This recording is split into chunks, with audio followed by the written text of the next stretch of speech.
Today's feature Friday is a Luna loungewear, and it's a really good pattern with lots of options. These two are meant to be worn under dresses. The first one's black, the other one's brown. I made the necklines reversible, so one side is rounded, one side is a V, and I used fold over elastic. For this other one, I used a really cool athletic knit. I used the same fabric to do wider type of binding. The pattern can be a base for so many creative makes, and I've really enjoyed this pattern, made it several times. This set over here is actual pajamas. The pants are a really soft rayon twill woven, and the cami is a rayon spandex. They match.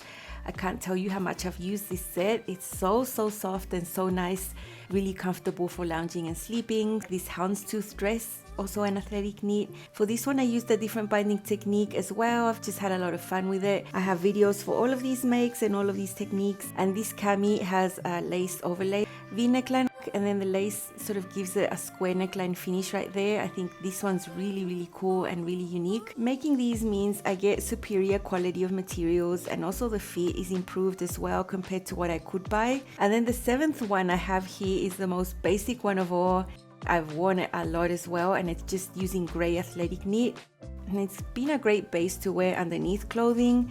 I definitely think it's worth making basics. You can use my affiliate link if you want to as well to grab this awesome pattern today for only $5. Have an amazing weekend.